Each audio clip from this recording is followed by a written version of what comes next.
Assalamu alaikum. Welcome to our new lesson based on translation course from English to Urdu and vice versa with Sayyid Hamid Bukhari. You can note my address BUKHARIHAMID786@gmail.com. So let me start our lesson today about imperative sentences, some more imperative sentences. First we'll see the shape of the sentence in Urdu and how to translate those in English. See, some of the verbs. I will write here the verb khana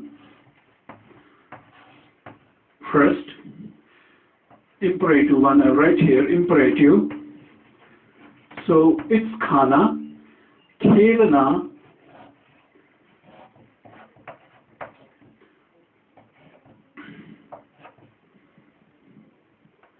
karna.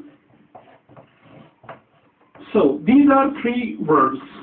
One is khana, eat, one is khelna, play, and one is karna, do. So when we add to them ye and then do, and also ye and do, I will add ye and do. These type of imperative sentences take a different shape than the ones we learned in the previous lesson that was like sit there, wahan baitho. But this is a different way. Here it's ye and do. If we add it, it becomes kha, and we leave alif and then add ye, it becomes kha ne do. Khane do. This will become khel ne do, and this will become karne do. Now dear students, when you have such type of imperative sentences, you always begin the translation by the help of let.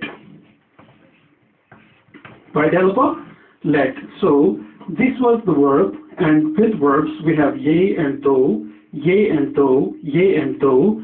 This becomes khane do, khelne do, karne do. Now we will frame a sentence, then the formula in English. How to translate them. Let me first make the example here. We'll take the example. I will write here उसको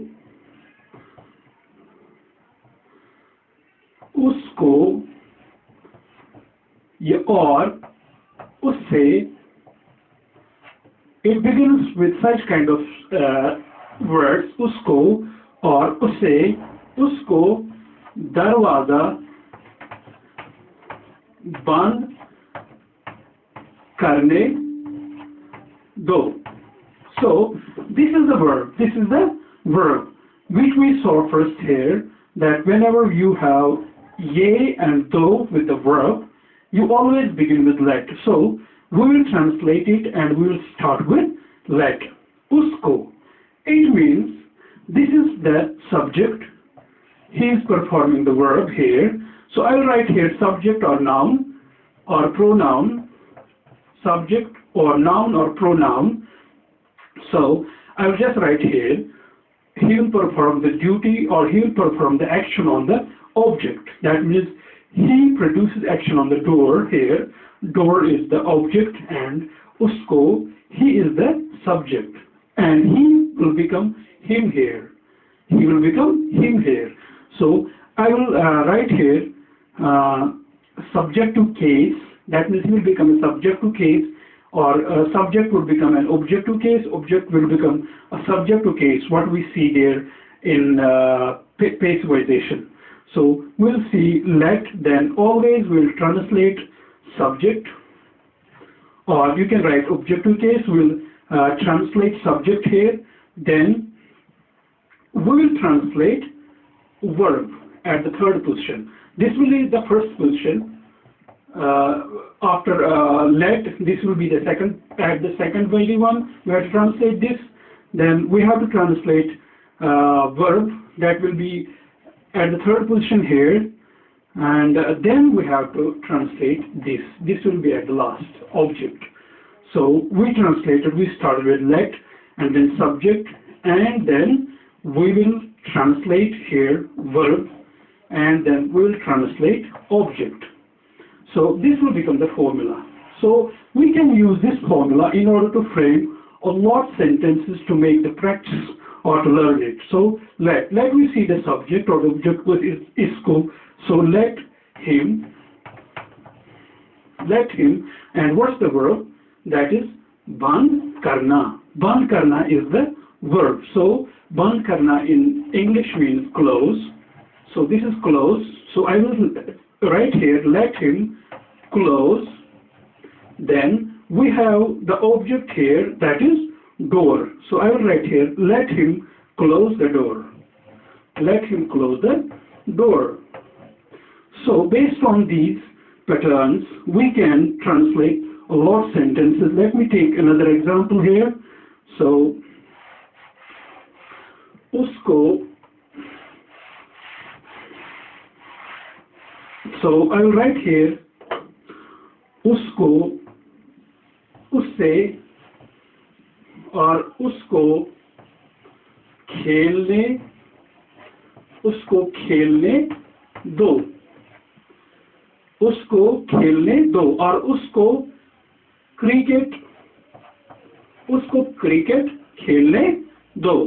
So we know that first we have to start with let when such type of sentences are there, and let, then we have to translate this one first, let him, then we have to bring verb, and we know the verb is play here, khelna means play, let him play, and then we have to bring another noun or object or another whatever is there, so that is cricket. So cricket will be at the end, so let him play cricket. Let him play cricket. So in this way you can make more sentence like usko